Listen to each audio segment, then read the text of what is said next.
Bismillah, elhamdülillah, ve salatu selamun ala şerofil mursalin, amma ba'd. Surak jagday bola tura oraza ustanmagan adamның hükümü. Oraza degenimiz Arap tilinde saum deb ataladı.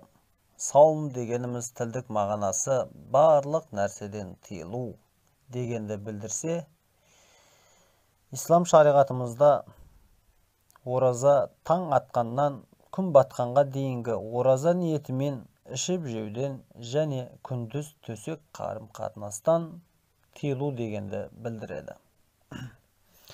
Ораза жөнінде Алла Субханаллаху Тааля Бақара сүресінің 183 аятында: Estaizu billah, Ya eyyuhallazina amanu kutiba aleykumus siyamu kama kutiba alellezina min qablikum la'allakum tattaqun. Sadaqallahul azim. Ey müminler! Сендерге бұрынғыларға парыз болған секілді, ораза парыз етілді. Әрине сақтанарсыңдар, деп Құран-ы Кәрімде оразаның зор үлкен маңызы бар екендігін бұйырады. Адам баласы осы 5 исламдағы парыздың бірі болған